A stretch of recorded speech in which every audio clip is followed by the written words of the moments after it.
Bruce, you must have something really good too. Of course I do. It's Bruce Danielson, and I guess I'm here to entertain you too. Well, good afternoon, everybody. Welcome to the November 5th informational meeting. We'll call the meeting to order and get started with City Council open discussion if anybody has any. Councilor Staley. I've got a few items to relate, along with the visual aids, as always. Last Tuesday night, Councilor Starr and I attended the Cosmopolitan Club Awards dinner event that we were all invited to, and we ran into Carolyn Downs. I just wanted to give a little shout out to this woman who was the one of the guiding forces of the banquet. She looks fabulous. She's enjoying retirement, and it was lovely. And then I also have a picture of the recipient. Couldn't get as close to Lawila. That's Lawila Hunking, our former city commissioner, the queen of the second penny, as we may call her. And she was looking rather beautiful. And not yet. She lives in Avon, and her husband is a wholesale greenhouse supplier for greenhouses. I think nationally he sells bedding plants. So it was a nice event. The people there were glad that we came. I got to sit in Mike Huther's place because he was coming, but he didn't. So it was great. Thank you. Next, I just wanted to say a little reference to people. I've been keeping this flyer in my prayer devotional for some time now, and I am going to put something in my next daily report about it, but just to let people know that this program is available. I called that number. It's still very much alive, 367-8180. So any constituents watching this, if you're looking to replace your windows or plumbing issues, insulate your attic, it's a fabulous program. I think a great use of our tax dollars. So call that number 367-8180 to see if you apply or if you will qualify for that program. And then I wanted to talk about an event coming up on Sunday, and it's called Sioux Falls Sings. I've given you've all got a little invitation. You see that, Greg, there? And this is a community sing-along. I've wanted to do this for some time now, and 2 years ago I met with the symphony director, Delta David Geyer, and asked if he would consider partnering. Actually, at that time, it was before Tenhagen got into the race, but I was saying, at some point it'd be great to have a community sing-along. I envisioned a big grassy area where we'd have the symphony playing and people just singing together. And he liked the idea, but he said, Teresa, anytime that symphony steps out to do something, it costs $10,000. So that kind of put the kibosh on that avenue for now. And then I called Chris Hill this summer and I said, Chris, would you be interested in partnering up? He directs the community band. And again, he said that costs, they pay those people to perform. I called the Levitt then, looking to see if we could maybe get something with a group of free volunteers at the Levitt. And apparently there's some roadblocks there too, as far as private people coming on board. And if I did anything with the park department, it was going to cost a lot of money for permits. So there was all these roadblocks, and I called John Mogan. You want to go to the next slide there. And John Mogan, Mogan's Heroes. I said, hey, do you want to partner up and do something of a community sing-along? He said, yeah, Teresa, we could do it.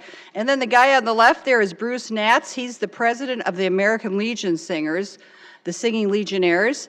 And I got them on board. And then Jonathan Niederhauser next to me there is the director of orchestra music at USF.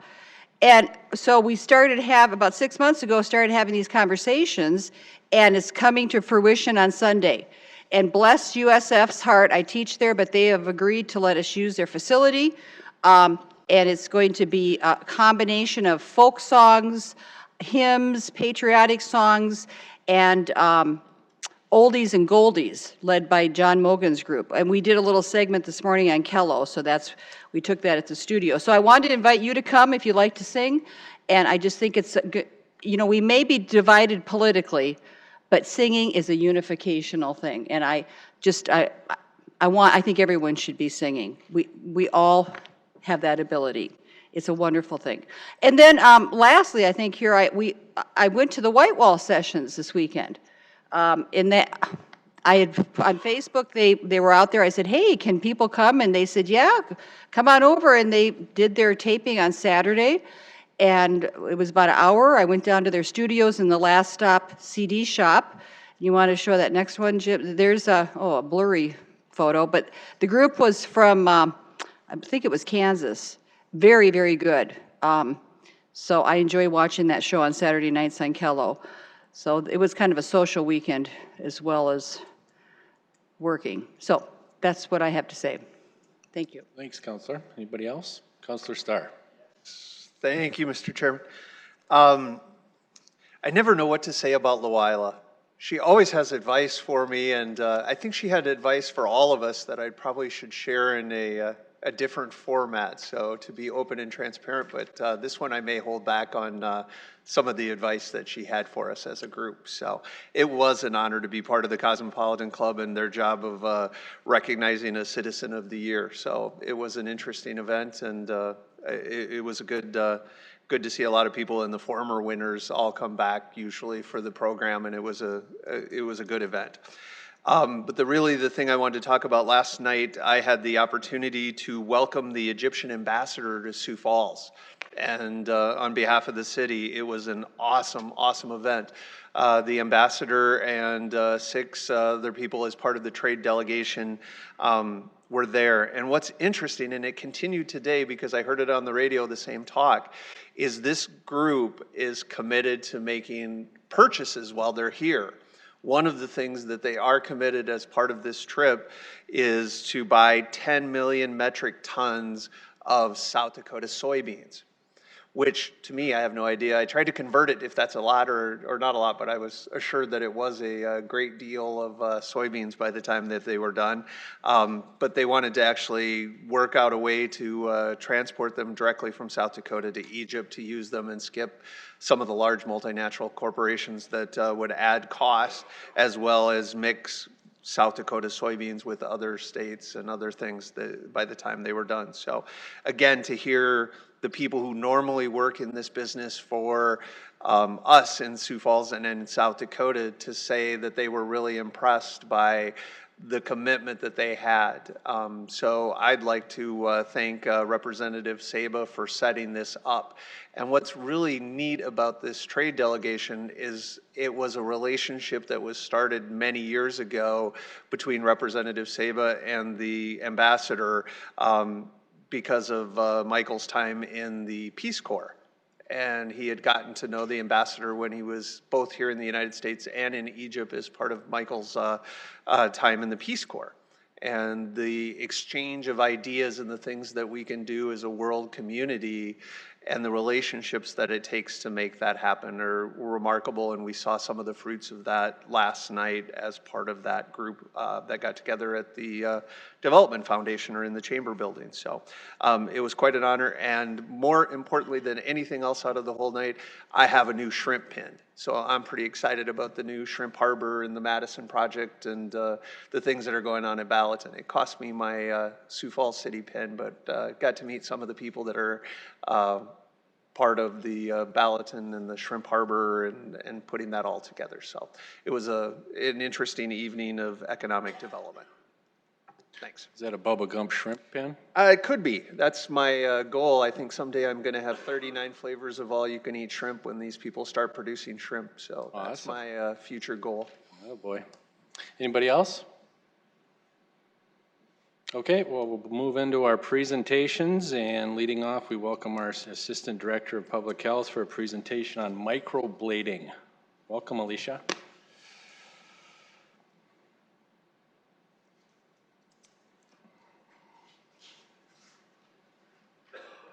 Good afternoon, City Council. Alicia Calero with the Health Department, and I am in fact here to visit with you about microblading today and some proposed changes to our tattoo ordinance.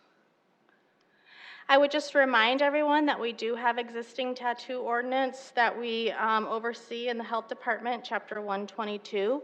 The type of regulation that we require for tattoo establishments and artists are licenses. We also require annual inspections.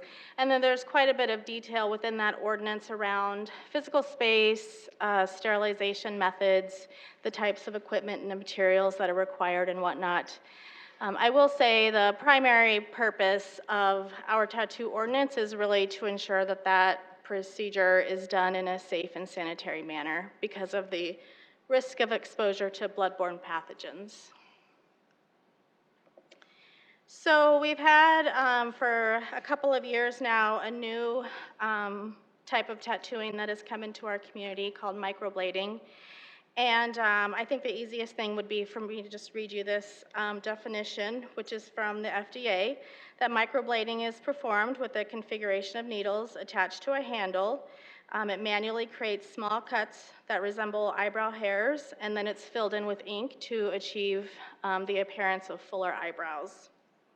We did have the opportunity to go out as a team into the field and observe microblading, and the types of instruments that you see in the picture are the types of instruments they used. One of the instruments we noticed was a handheld instrument. It had, I think, 16 needles, micro needles that they were using to puncture and scrape into the skin. And then the bottom picture, there was kind of a battery-powered instrument that had a single needle that was used to puncture the skin.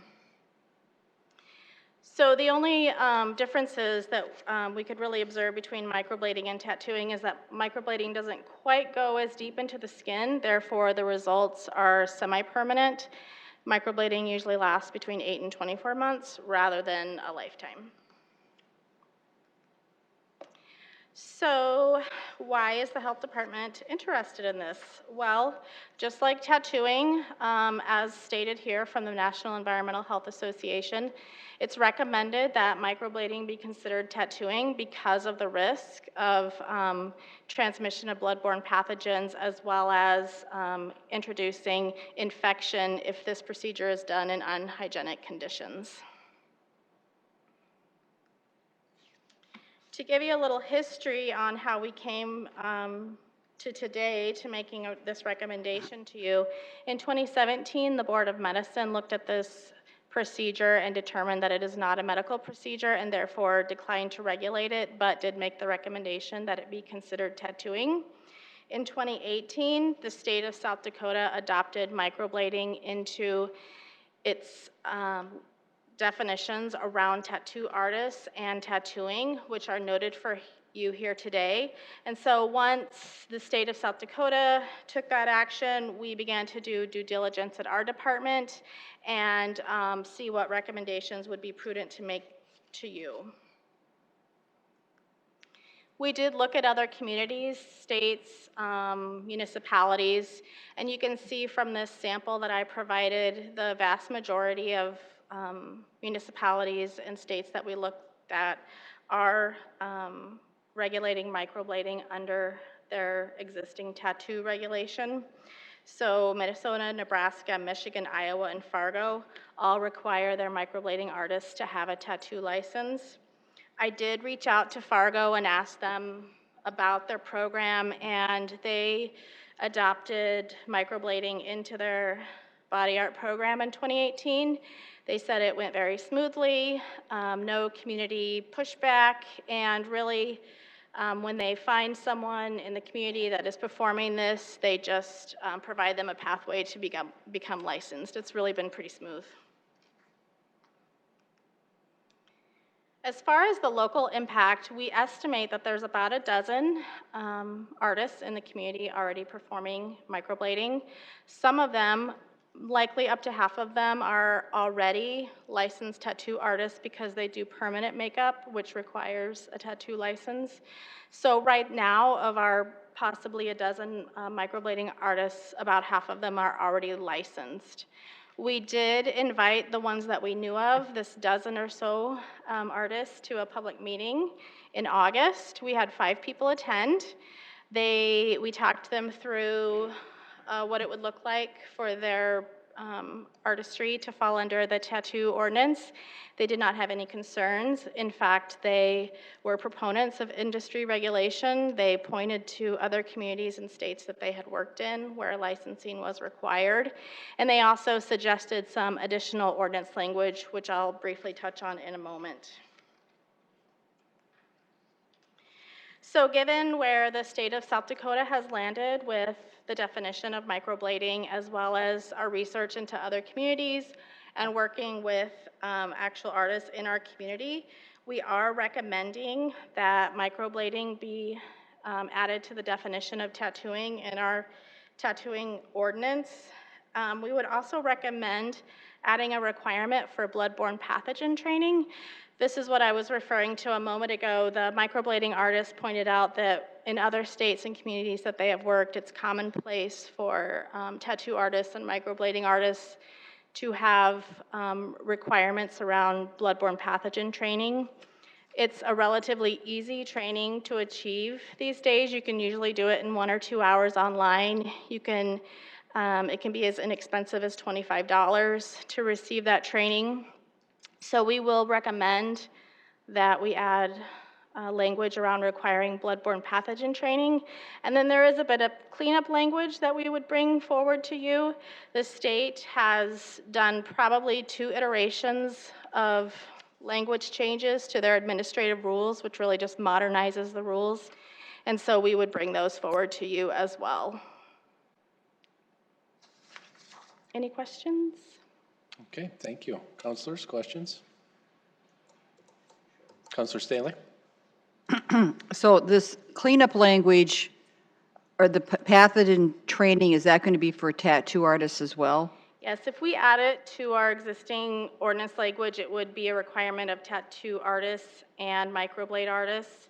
We currently ask a screening question to see if that training has been taken by our tattoo artists, and I think we audited that and looked, and about 60% of them said that they already had that training, so it would be a minimal impact to make sure that the rest of our artists have that training as well.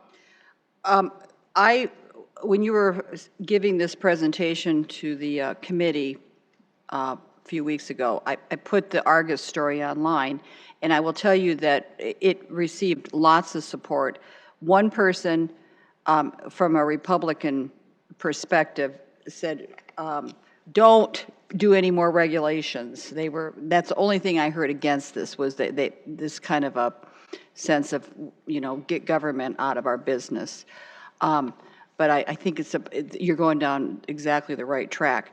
Remember last time, Alicia, we talked about a photo? Yes. I'd like to Before see and what, after? yes, Yes. can we get that? Yes. Like for the first reading, just to see how, I'm just curious to see how it looks when it's done. Yeah, And then, someone brought, not that I'm going to do it. I'm happy with my eyebrows. I don't need any 16 needles stuck into my face, any way, shape, or form. But anyway, somebody brought up just a little side question about if you're involved with the business and you've got an investor involved with the business, you have to disclose the investors within a tattoo shop. And if you don't know the answer to that, if you could get that for me, but that, I can get that for you. I just reviewed the entire ordinance, and it seems to me that everyone has to be disclosed on the application, but I can certainly look for that specific language and send that to you. which, I'm very interested just because in other business ventures we've had, even when we talked about dealing with the city, we said investors can be protected. So I just want to make sure that we have the same rules across the board. Sure, I want to understand your question completely before I fully answer it. What I was referring to is there is language in there if the applicant is a corporation, disclosing the names and residents.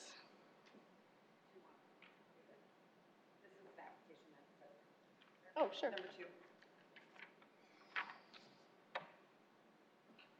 Yeah, if a corporation lists the names and residence of each officer and the director of the corporation. And, yeah, I just want to make sure that we're requiring that from all, that information from every corporation that we do business with.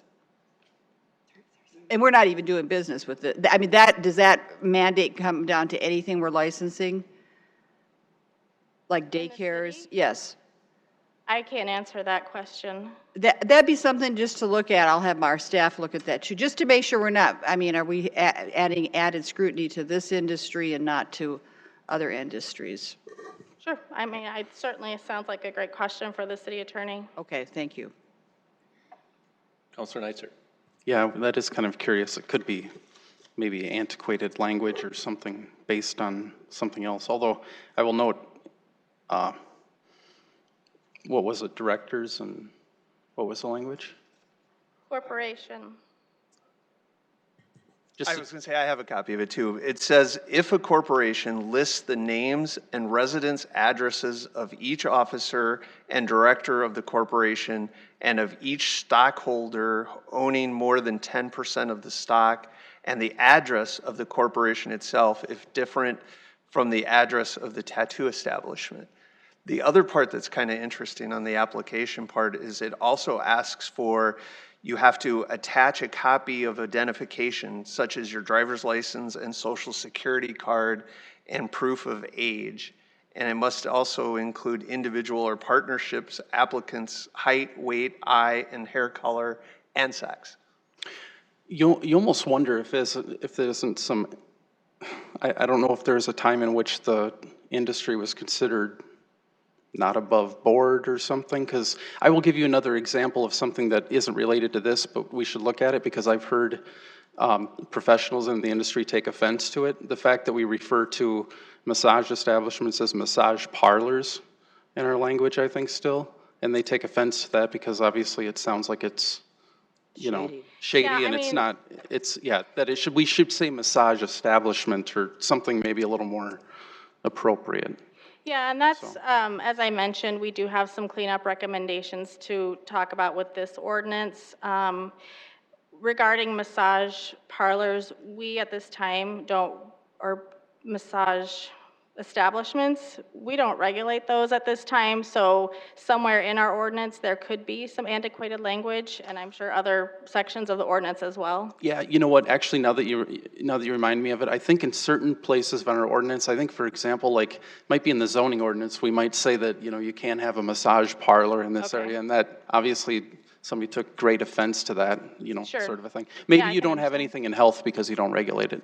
I'd have to search, but, I'd have to search too, but we Okay. don't. okay, sounds good, thanks.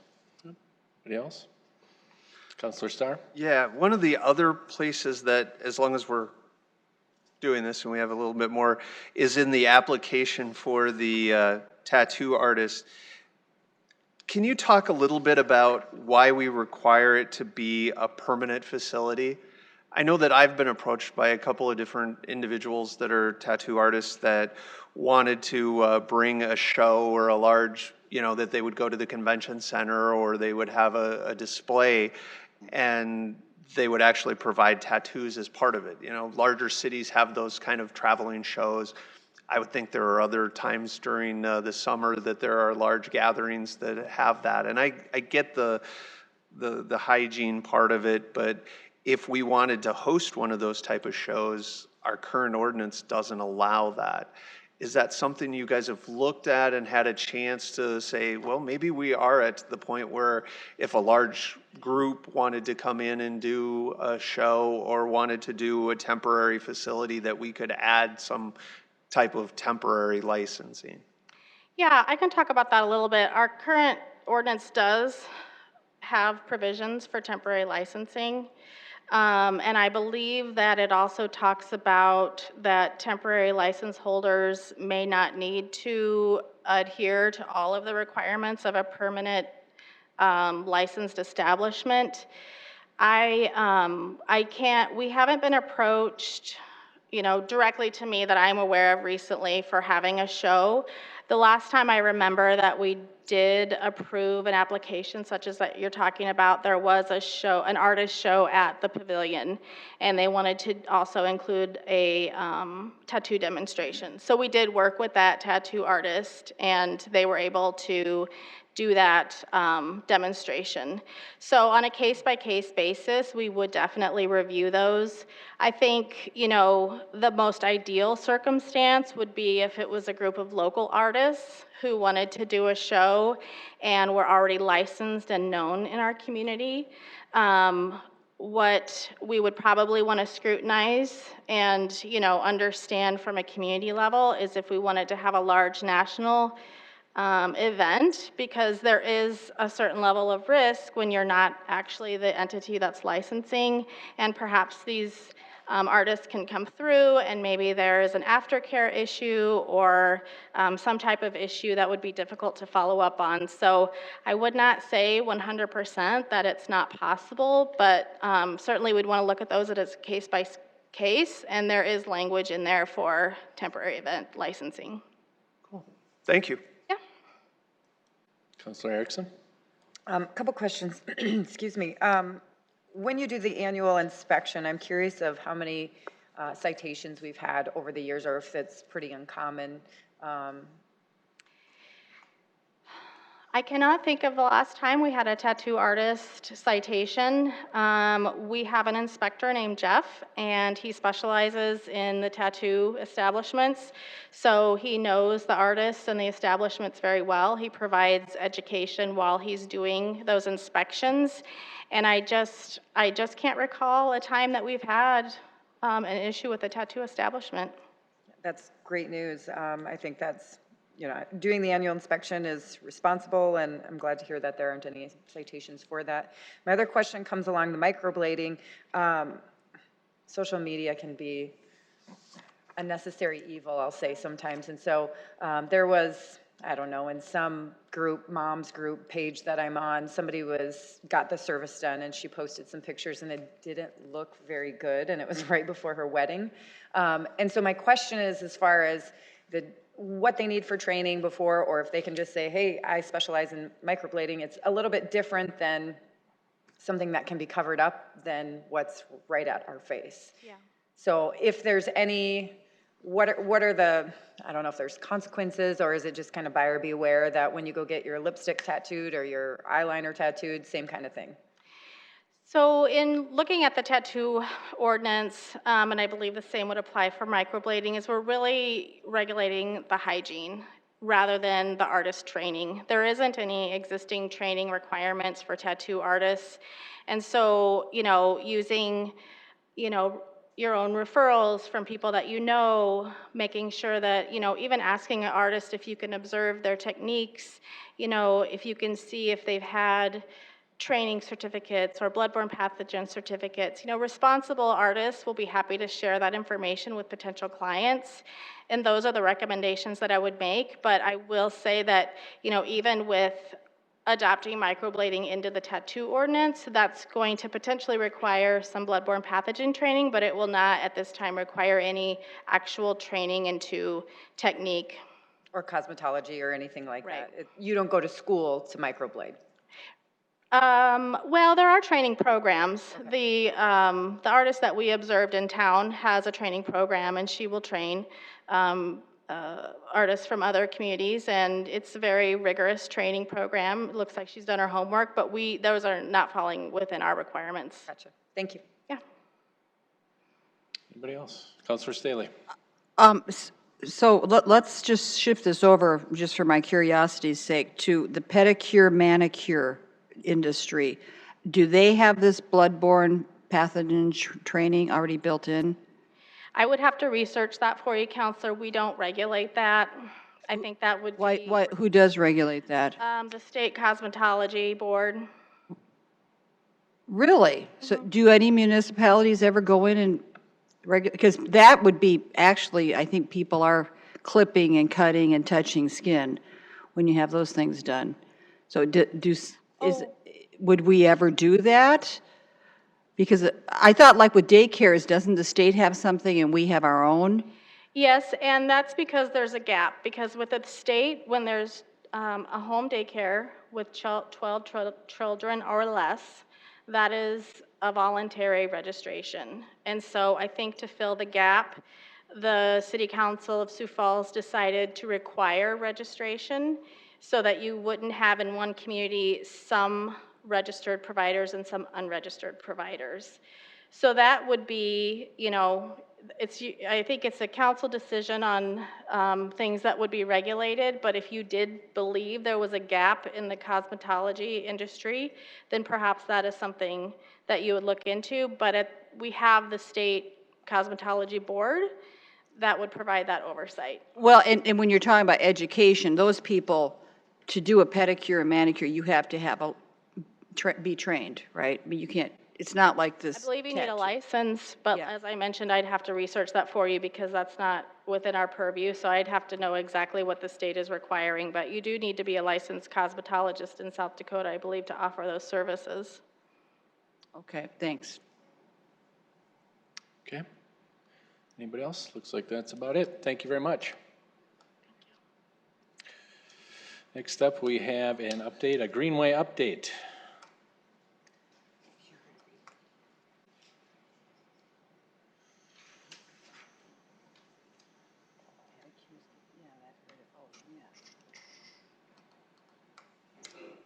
Welcome, Director. Good afternoon, City Council members. Appreciate the opportunity to give you an update on one of our Department BHAGs, which is to build Phase 3 of the Downtown River Greenway by 2022.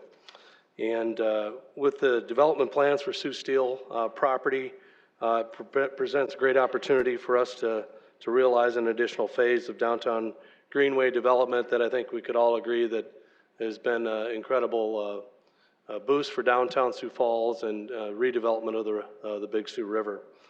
Like with phases 1 and 2, the key to our success has really been in partnering with a private development that's happening adjacent to the River Greenway, and that what that really allows us to do is to create that seamless transition between the public and the private property. It's critical from a timing perspective that we partner with the private redevelopment to coordinate construction access and also construction phasing so that we end up with a really good project in the end. If you remember several years ago, we did get a $650,000 estate gift from the Bradfield estate, and $150,000 of that, $650,000, was targeted toward River Greenway. And so we have been using the $150,000 working with Confluence to do the preliminary design of Phase 3 of the Downtown River Greenway. And so tonight we have an item on the agenda to further that design with Confluence and to be able to do the permitting approval process through FEMA and the Corps of Engineers. So again, that is on your agenda tonight. And as Tom Huber, I think at the last informational, as well as Sean Pritchett, did talk about how this is part of the overall Public Safety Training Center, the fire station, and the River Greenway as part of that overall bond. We're fortunate to have the same design team together as we had with Phase 1 and Phase 2. There's been opportunities for us to learn as we go about building River Greenway in our downtown, and we've learned a lot over the last 2 phases, and we're pleased to have the same team on board so that obviously we can take those lessons learned and apply those to future phases. And that team includes John Jacobson. John's been with the River Greenway planning from the beginning and is a great asset along with his team. And so with that, I'd like to turn it over to John to kind of talk you through a little of the history, you know, where we're at in our planning work, and then how this will eventually advance to completion. So turn it over to John. Welcome, John. Thank you. Good afternoon, Council. As Don mentioned, we're going to give a little brief summary here of the Phase 3 planning work that we've been doing, but first I want to touch on kind of the design and the history of the Greenway development, because the downtown redevelopment is kind of just one larger step in that. I'll specifically talk about Phase 3 and then Phase 3's anticipated schedule. So really, if you step back a moment, the Greenway Plan started in 1975, which established the original 19-mile loop along the Big Sioux River that we all know as the bike trail today. And the important thing to note about that is that original plan wasn't completed until 2007. So I think that just shows our community's commitment to seeing big picture ideas completed within our community. And of course, as everybody knows, the bike trail and the recreation system of Sioux Falls is one of our big quality of life issues here. So knowing that that 2007 completion date was coming, in 2004, the Parks Department and City Council engaged a company from Denver called Design Studios West to develop a new master plan for our entire Greenway system, which laid out its expansion and continued development. And as part of that, the downtown core was specifically highlighted to be redeveloped along the River Greenway and turned into more of an urban gathering area. So really, when it comes to the current downtown Greenway, as you know it, the 2004 plan was initiated by Design Studios West, and then from 2006 to 2008, my firm became involved through a grant of combining of monies from Forward Sioux Falls, Downtown Sioux Falls, and the City of Sioux Falls to develop a detailed Greenway master plan for the downtown section. That downtown section goes from Upper Falls Park to Faywick Park. And then from 2009 to 2010, we worked on the permitting of that master plan. And then, of course, from 2010 to 2014, we implemented 2 phases of it. And then, of course, as another milestone in March 2017, the new FEMA mapping became effective. And the reason why that FEMA mapping is important and the hydrology work that we do as part of the Greenway is important is just kind of listed in front of you. Obviously, the most important part is none of the improvements that we want to see constructed along the Greenway can affect private property along that. So it's essentially a no-rise scenario. So any improvement that's done, be it a trail, a wall, or overlook area, cannot raise the base flood elevation on anybody's property. And so ultimately that comes down to the protection and safety of the public. So of course, phase 1 and phase 2, you recognize up there, completed in 2012 and 2014. From an overall planning point of view, those projects were quite important kind of for a new face of downtown. If you were to look at typical Greenway type urban projects and compared budgets, you'd see that the construction that was built on those 2 phases was done to a much lesser extent than in most urban areas. So essentially, we got a lot of improvements for a minor amount of money. As part of those projects, and it's important to note that water quality of the Big Sioux River is an important component of them. Both in phases 1 and 2, we did a number of environmental projects. When our forefathers say that they did things better in the old days, that's not always true. And that we find evidence of that as we do work along the river. The coal gasification plant at Faywick Park is an example. Remnants of that and the coal tar are deposited throughout our downtown core, especially along the river where they filled in areas that they wanted to try to take advantage of. They just used that byproduct and filled it in there.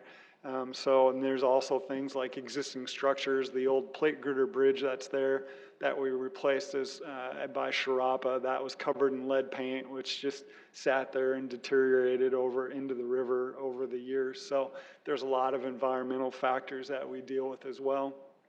You know, an important part of phases 1 and 2 was the private redevelopment that occurred because of them or in tangent with them.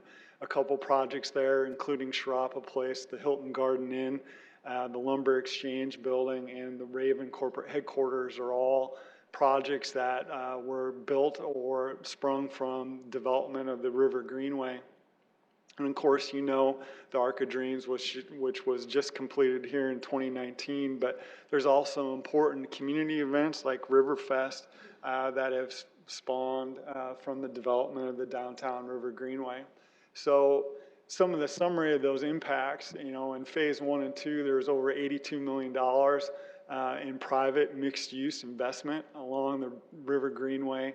That resulted in $918,000 in annual property tax revenue, $12.4 million in non-tax economic impact retail sales from the hotels, and then an additional $1.1 million in applicable taxes from the bid, lodging, and hotel properties. So phase 3 that we're currently planning, we expect to spur $200 million in private mixed-use redevelopment, which obviously is a big portion of that is the Sioux Steel redevelopment site, and then also generate an additional $2 million in property tax revenue annually post-development. So phase 3, what we've done to date, as Don mentioned, with the funds that have been established, is we began to master plan and schematically design that. We've been working closely in tandem with Sioux Steel and with their selected developer, Lloyd Companies, to make sure that our vision for the Greenway incorporates well with their redevelopment plans. As part of this, we also found out that all the original approval process that we went through with FEMA back in the original development from 2008 to 2010, which was essentially voided out with all the new FEMA mapping that was approved in 2017. So essentially then any new improvements that we want to do along the river have to go through that same approval process again, from Upper Falls Park to Faywick Park, and we essentially blanket them in one approval process so we can implement phases as needed, which is a good part of phase 3 and all prior phases as well. We've implemented them when there's been the potential of redevelopment or, a brownfield site's been recognized for redevelopment. Such things as, a big part of phase 2 was the removal of the old parking ramp, which spanned across the river, those types of cleanups. So right now we're going through that preliminary planning. We've identified what we need to do from a permitting point of view to continue to develop the Greenway. And then based on our planning to date, we're looking at a phase 3 budget of approximately $7 million to $10 million. So in the graphic in front of you is part of our updated mapping with FEMA. We've updated the Greenway Master Plan to go from Upper Falls Park to Faywick Park to correspond with what's been done to date, but with also what's been done from a private redevelopment standpoint. One important part of phase 3 that we've identified that we've started to look at is the existing Lowhead Dam at the Upper Falls on Falls Park. So if you were to ever go back into Sioux Steel and look at the Upper Falls or the Upper Overlook in Falls Park, you see that structure there, and that was a rubble structure that was built approximately in the 1930s to funnel water to industry located in Falls Park. It is, the city tries to maintain it as best they can, but obviously it's a large debris catcher. But it has been, even in the 10 years that we've been looking at this project, we've seen a significant amount of deterioration of that Lowhead Dam. And the reason why that structure is important is because it does back up water into the downtown reach. So we're pretty confident over the last decade that certain gaps in that wall have lowered the kind of what I would call the normal water elevation through the downtown core. And if it continues to fall apart, that water level is going to get lower and lower. So we want to be able to look at that so we maintain that same water elevation that we have currently, but we also want to implement strategies for the Parks Department and Streets Department from a maintenance point of view that they can safely clean that structure. Right now, whenever there's a high water event, all kinds of trees and snags get hung up on there. There is a 100-foot roll of agricultural drain tile that sat out there for about 6 months earlier this year, right out in the middle of the river. So it's something that both from an aesthetic and a pragmatic standpoint, we want to be able to look at. So phase 3 is kind of identified in the graphic in front of you. The yellow area indicates what we're anticipating currently based on our conceptual plans to cover that $7 to $10 million budget. And that essentially goes from a new connection into Upper Falls Park along the Sioux Steel site down into what is currently Kiwanis Park. For those of you who may not be familiar, there is some public parkland on the east side of the Sioux Steel site that was developed in the 70s and does have public access provided to it through the Sioux Steel parking lot right now, but it's an undeveloped park and nobody really knows it's there until we started working on some of this planning. But also in our current conceptual plans, we've been working on the greenway to extend south along the Raven properties underneath the 6th Street Bridge and to connect into the Raven Amphitheater and at the Arc of Dreams. So from a schedule point of view, right now we're looking at completing our preliminary design and planning in January of 2020. We're going to begin our permitting approval process in early spring 2020. That process will be a 6 to 12 month process, and that's just because the wheels of approval at a federal level grind slowly. That the FEMA permitting alone could take us up to 12 months. Our plan would be to bid a package in the spring of 2021, with construction occurring shortly after that as the weather allows, having a construction window of just about a little bit over the year with a completion date in the summer of 2022, which is also a similar time frame for the completion of the various parts of the private redevelopment of Sioux Steel at the same time. So that kind of gives you a broad overview of what we've been working on over the last few months. I'd be happy to answer any questions. Thank you. Thank you. Questions, councilors? Councilor Erickson? I'm not sure they're for you, John, but probably more for Don or Tom. When we talk about the phase 1 and 2 and the impacts, and then phase 3 anticipated impact, those dollar amounts of annual property tax, is that pre-TIF or post-TIF?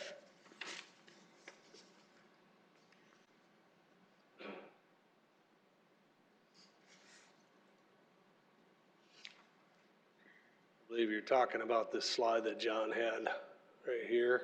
Yes. Yeah, I don't have a good answer for you on that. Dustin in community development put those together when we were putting our BHAG together at the time, and so I can confirm that for you. Okay, that'd be good. And then can you tell me what phase 1 cost and what phase 2 cost?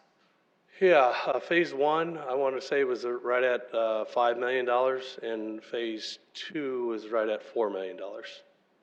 And as a reminder, part of that phase 2, we used the Big Sioux Environmental Trust Fund as a result of the Morels fund that we had in place at that time. Okay, and then my other question, I'm just flipping through here. At the end where it says phase 3 anticipated planning, design, and construction schedule, my question is I know we're talking about, give or take, about a $70 million bond with all 5 items added together, and that's on the high end. We won't go over $70 million according to the numbers that were given to us last week. But my question is as we're bonding for this, this is out quite a ways. Are we paying extra interest on that? Or I'm not familiar enough with, will we hold on and not bond that full amount? Will we only bond a little bit? I'm assuming we bond the whole amount because, I don't know. Tom, Great question for Tom. Way to punt.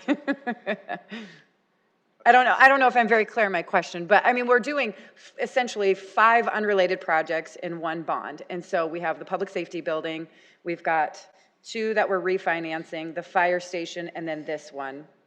And each one has its own special timeline, and I certainly recognize that.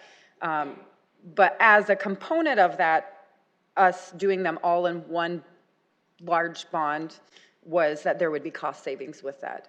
But if we're bonding for something and then waiting a year, are we still paying interest on it? What's really the net difference? Depends on how we package it all together. Tom Huber with the Finance Office, I'm sorry, but all of these projects, as you get into the the final design phase and the construction phase, you really need to have that funding established up front. And so really the whole premise behind the one bond issue is we have two bonds that can be currently refunded to save on interest costs. We have the fire station and the Public Safety Training Center and this project, which are all on the general same time frame. This one lags a little bit as far as the actual construction start phase of it, but you're going to be well into design and need some money up front just to finish the whole design part of it and get into construction. So, Okay. And I'm then you've guessing got that, possibly private. based on what John said too, the permitting approval process, I mean, that, you never know. I mean, that, you're at their mercy, and sometimes they move a little faster than we anticipated, but generally slower than, I mean, we've seen that in other projects when we've talked about redesigning some interchange and things like that, that takes a little bit longer sometimes, so I can recognize that too, so. And depending on where interest rates are, you will pay interest on the money that you borrow, but you'll also earn interest on the money that you haven't yet invested into those construction projects. It's almost a wash. So there's some give and take there as well. Generally, you don't borrow money to reinvest it and earn interest, but it does offset a good share of that, especially when your yield curve kind of inverts Right. on the short term and the longer term. One more if I can. The contingency amount on each of these projects, I know we're just talking about the River Greenway, but can you give me an idea of what the contingency would be on each of the three projects that are new standalone? What are we looking at setting aside for the, I don't know if I'm using the right word, but we always kind of have a chunk of money set aside for change orders and things we didn't anticipate. Each project would have their own contingency that would probably be established as part of that project. Okay. Depending on the complexity of the project, the size of the project, would establish what that contingency amount would be. It's too in early both, for that. you know, construction contingency and then whatever scope contingency. Okay, thank you. Councillor Staley and then Councillor Kiley. So Tom, see, part of my inclination would be to say, go on the lower end, the 7 million. Because to me, if you give a broad base, well, is it 7 to 10? Well, chances are you're going to be using up the 10. That would be human nature, just my opinion. But let's say, okay, we're going to borrow this, plan for this 10, and by some act of God, we only use 6. Then what do you do with the extra 4? Can you just give it back to you pay off the bond, you just say, pay it down? By rights, that money stays inside of the bond trust and would go to make the debt service payments. So you would save that money on debt service payments. So any money that's left over at the end of a bond that's sitting in the construction account ends up that's not used for one of the specified projects. That money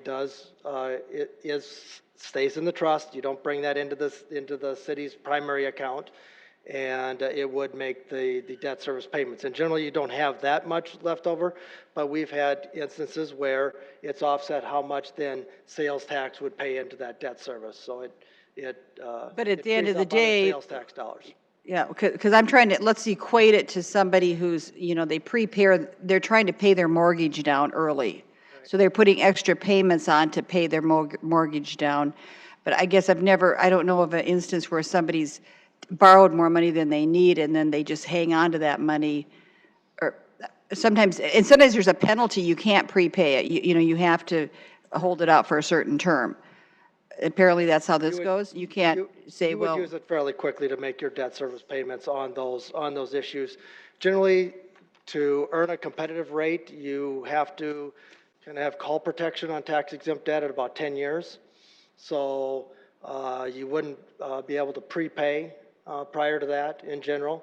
So, but again, you would use that money to pay debt service on those bonds that were issued, and that would free up then sales tax dollars that otherwise would have been used to make those debt service payments. Well, so let's just say, okay, so we're gonna bond for this. You're gonna take out the 10 million. Is it 7 to 9 or 7 to 10? 7 to 10. Yeah, so we're going to take the 10, we're going to get this in a fund, and then something happens and we can't move forward with the project. Then what you're saying, Tom, is that we're stuck with the 10 million here. Because I agree with what Councilor Erickson said, that this is kind of a futuristic project. You know, and you just said we're going to get them, we're doing it all together, but I'm just, we're borrowing ahead of time. We're going to be holding on to that, and if something would change, then what do you do with the bulk of that money that you borrowed? You can't give it, you can't say, let's not do the deal then.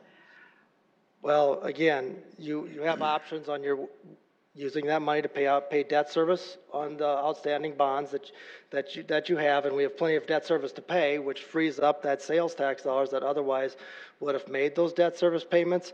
And some of this schedule, again, you know, you're going to start the permitting and approval process in early 2020 and be well into the project. You know, it's not that long of a time frame. I understand, but we got this permitting thing, and we've got a flood issue, which I want to talk about in a minute here. But, so it sounds like we're not quite sure how this is going to progress forward. There's some unknowns right now. I would be more comfortable saying, let's bond for this closer to the time when the project's actually going to be implemented, and use, if we need some extra money to do this design work, which apparently you've already got a pot of money that you've been taking out, the 600,000 endowment. So that would be my preference, but I hear what you're saying. And we're a ways off. The bond ordinance wouldn't even come forward to the city council until probably February or March of next year. So tonight you're just approving these two architecture and design contracts, as well as the bond council agreement. So the bonds will the council action on the bonds will actually come Later. Yeah. And we may know a lot more before. Excellent, Plan yes. to know a lot more before we get there. Good. Okay, then I've got a question or two for John. And John, I will tell you, back in 1994, there was nothing happening down at the falls. And I started digging around and calling park board members to say, what are you going to do down here? And I was told they were going to take the money, the 500,000 allocated to start doing some renovation on that, and they were going to use it on a ball field.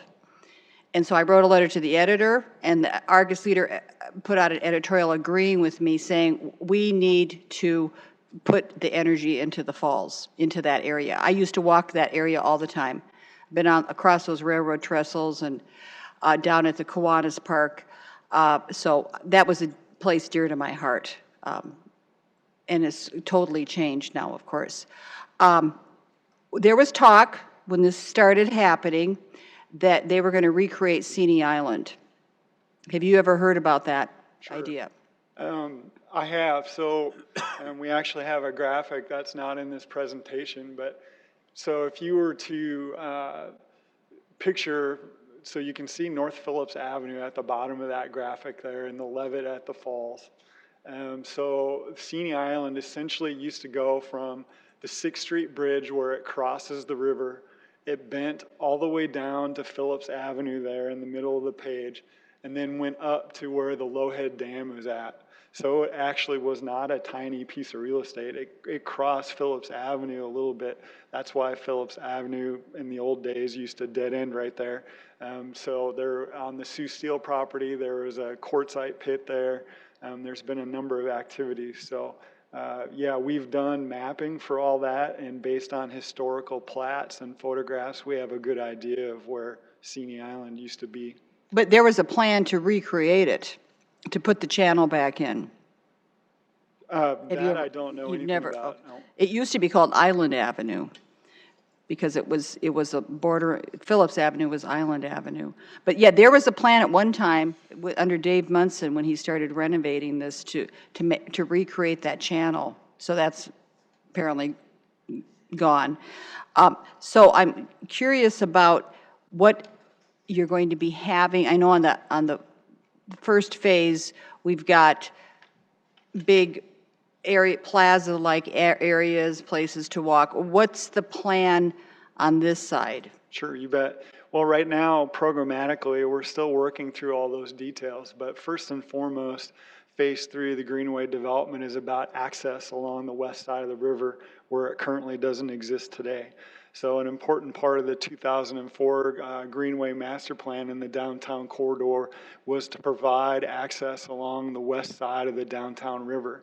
So if you think about that and you put yourself up in a hot air balloon and you look at the west side right now, you'll see it really doesn't exist very much, right? There's a little bit where we did the new Ped Bridge across from Sharapa, where we renovated some of the 1970s Greenway above the flood wall, but that is it. That's all that exists. So the heart of the project is starting the infrastructure to provide that west side access along the upper falls. So that would be a connection into Falls Park West, south along the Sioux Steel redevelopment.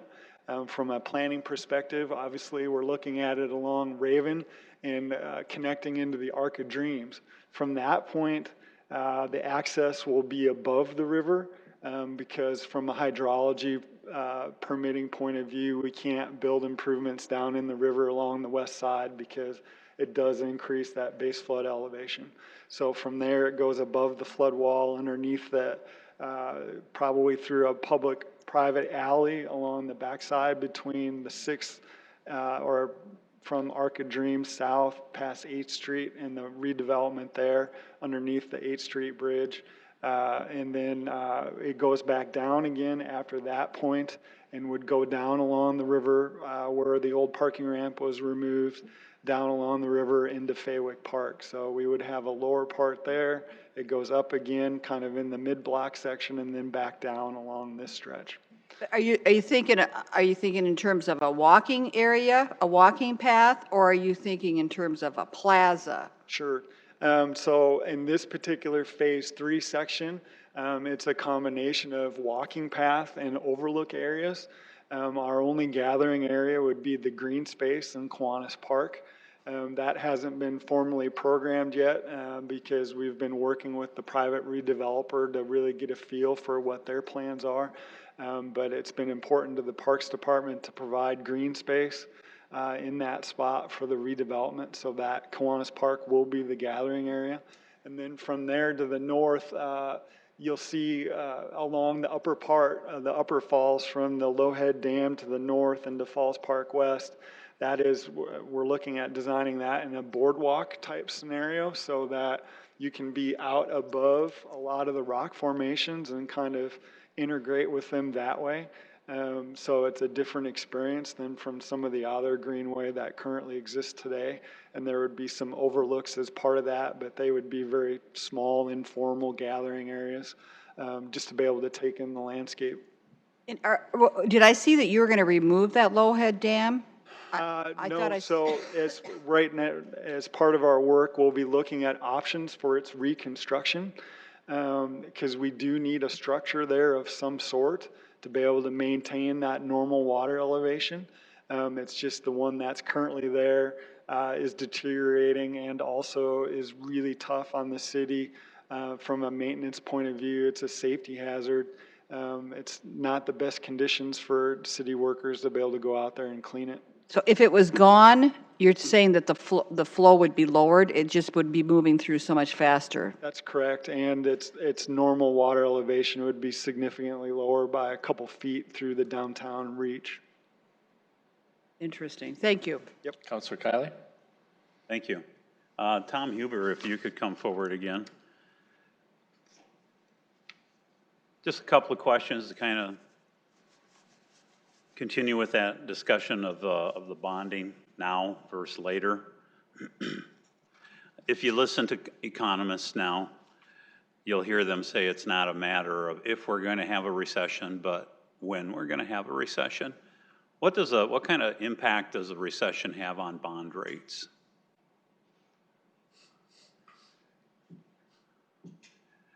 Every recession is a little bit different, and they're not predicting something similar to 2008. right. I mean, I stay out of the guessing business as to what actually will happen with rates and where they will go. You borrow money when you need to borrow money, and for important projects that need to keep your community moving forward, not necessarily timing the rate environment. because, rates may etch up at some point as you're coming through that recessionary period. But it's also a time when project costs can cheapen up a little bit as well. So there's kind of the flip sides of being ready and able to make important investments at the right time. Well, in And 2008, I mean, that's more severe than what they're predicting. What happened to bond rates during that period of time? I can't recall specifically as to where bond rates were at that. We didn't do any bonding at that point in time? We may have. I'd have to go back and look at the various different rates. They sure weren't as good. I mean, the best rates we've received on bonds was when we just refunded the last bonds early in 2018. So, I mean, there's, the rates that we received in later 2017 and 2018 were spectacular from a tax exempt bonding. Well, the reason I ask that question is there an advantage to bond now if we have favorable rates and we're not guaranteed that those same rates will be available 2-3 years down the road when we may wish to start another project? Well, it's a matter of timing. Yeah, rates can cheapen up, and also the project costs can cheapen up as well if you head into a recessionary type of environment. But I try to stay out of the rate guessing business, because as soon as they say rates can't go any lower, they go lower, and as soon as they say rates are going down, they go up. So and it doesn't make you look good. You just learn to have a plan and to adapt and to do the right thing. And I understand that. It's not quite as easy to predict construction costs now. Today's construction costs are obviously going to be lower than what they will be next year and the year after that. The question regarding you mentioned in the second slide, the conceptual planning in phase 3 that's been completed to date was paid for by the Loretta Bradfeld estate gift. And then the proposed phase 3 improvements are to be part of the public safety and phase 3 Greenway bond that we've been discussing. So, and maybe this is a Don question now.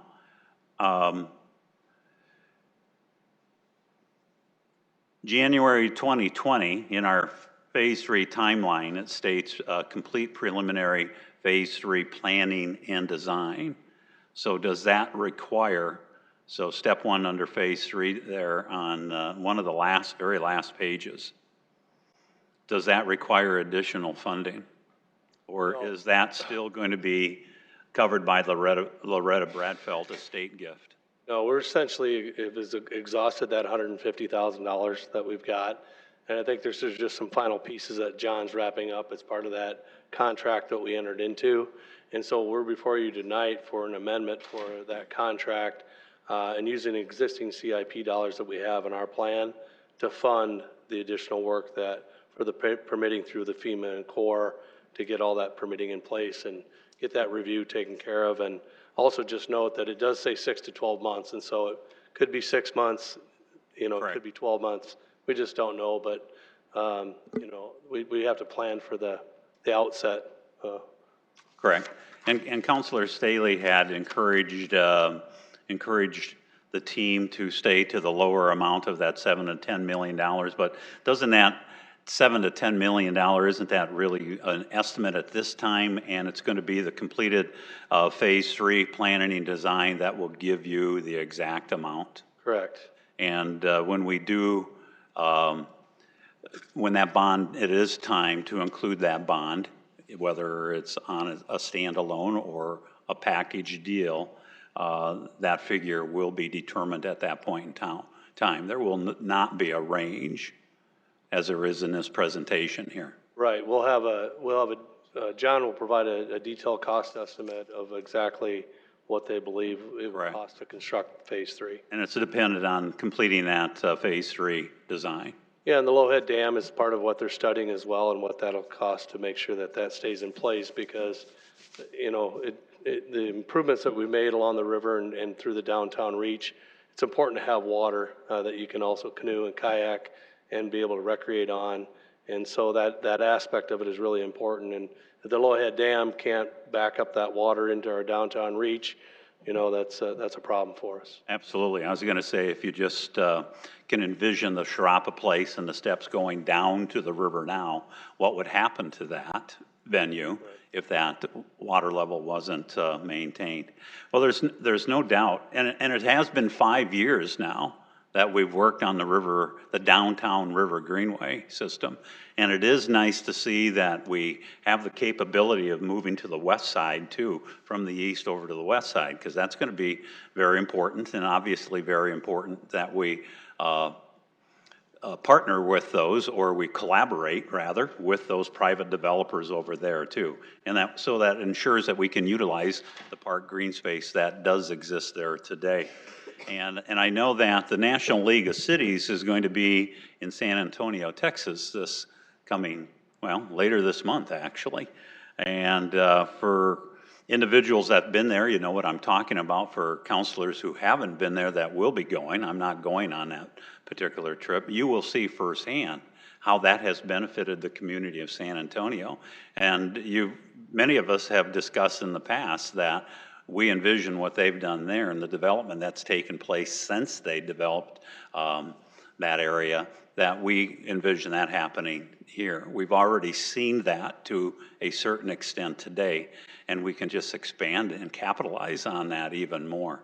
So the counselors that are going, I encourage you to take in that river walk, as I'm sure you will, and just see how that has been a benefit, because we can apply much of that here as well. So thank you very much. Councilor Neitzer. Yeah, this is very exciting because of the economic development and the quality of life. We've seen what it's done.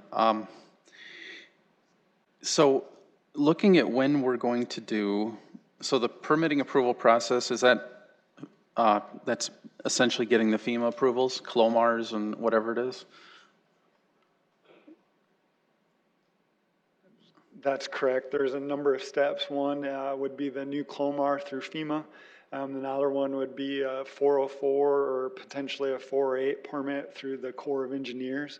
But then there's also floodplain permitting that we have to do through the city of Sioux Falls as well. So there's a number of steps.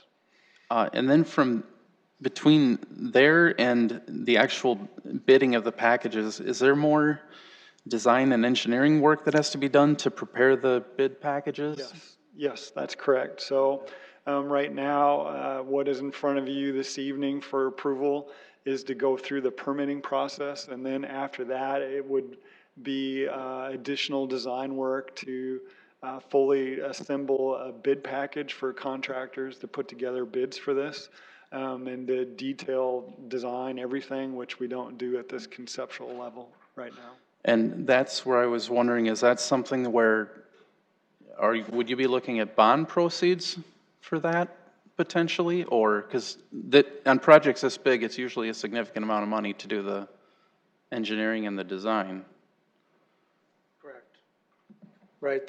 I think the funding that they have established at this point gets them through that permitting approval process and this initial design, and then they're going to need further funding to complete design and engineering and work. And when were we looking at discussing this bond approximately? Was it around next year, beginning of next year? February and March is our initial time frame that we've identified to bring the bond ordinance forward for council action. From there, you wouldn't necessarily get to market with bonds and to be able to borrow the money until probably May, late April, May timeframe is when you would actually be in the market to borrow the money. Okay, and that leads me to just throwing out some food for thought for people to think about. I don't think there's really that much lead time here, because by the time we get to vote on this and the new bond, then you still have to take the time to, you've got to pay the money to do the design and engineering, which is going to take probably several months, plus you need the money to do that, and we need to be ready to move at the schedule that Sioux Steel does. Otherwise, we're going to have a lot of mobilization or going in and ripping stuff up, so we need to be able to move on their timeline.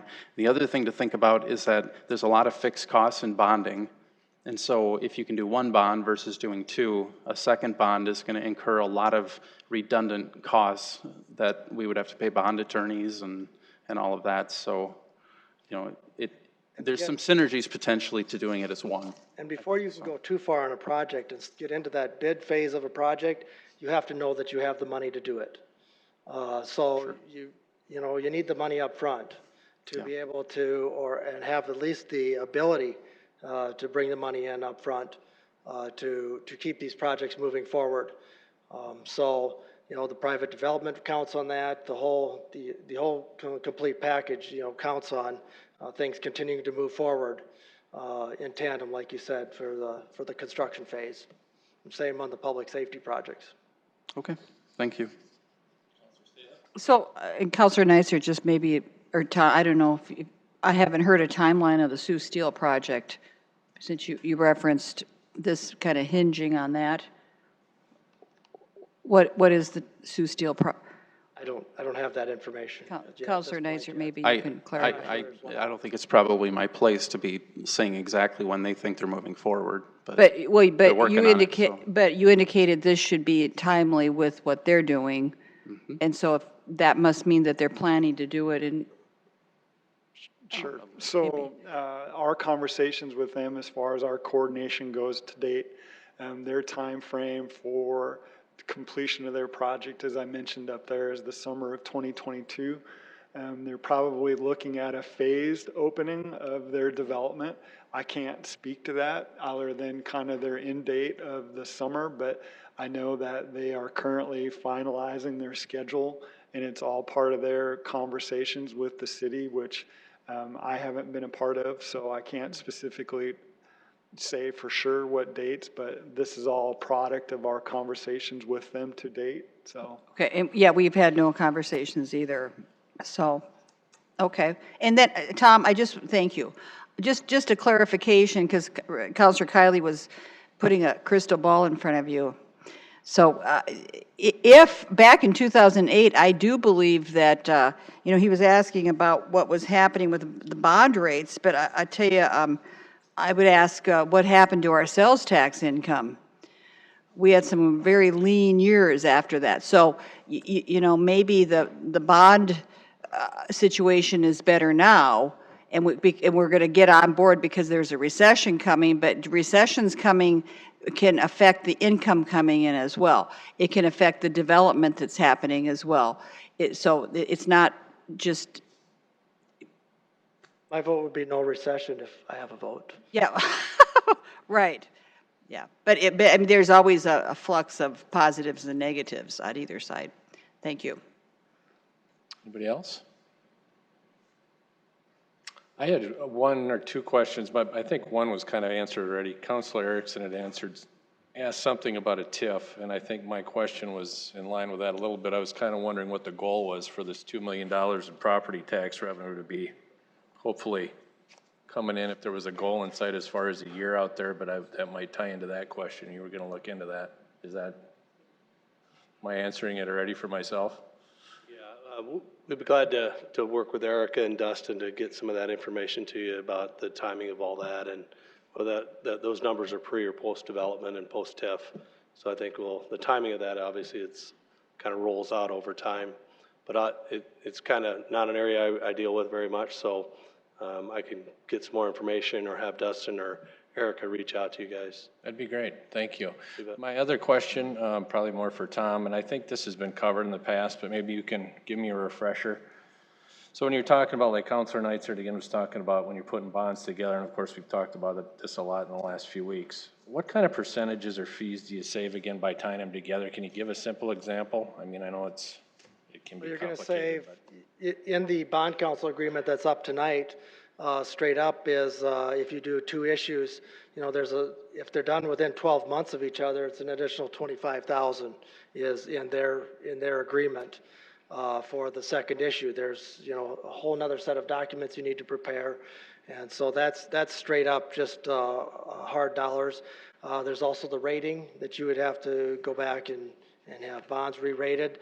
There's financial advisor costs that get added into that. And then there's the One of the unknowns is that as you come to market with a larger issue, you get more attention in the market, they become more attractive in the market, and the potential to receive lower rates. Now, city has excellent credit quality. We're even trying to, make that better. But when you come to market with the larger dollars, it is obviously going to get more attention. And at some point, depending on the size of the projects, it doesn't quite pay to issue bonds for small projects. Those are the ones you do with cash. So it's a matter of the size of each of the projects and how they roll together. And like I said, from the start of this, as the 2020 budget was taking shape, it kind of became pretty clear that the refunding of the two bond issues that are currently callable, as well as these three projects, the timing was working well together to look at one bond issue to move forward. But that's as of today. Again, we're still a ways off from when we'd actually bring a bond ordinance before the city council. But again, there's advantages, certain advantages, and it's not just pure dollar, how much you save in issuance costs, but there's also an advantage of the size of bond and the quality of bond you bring to the market. Okay, thank you. Okay, we will move on to, if we have any public input on any of the topics today, come on up. Okay, with that, we will adjourn. Thank you.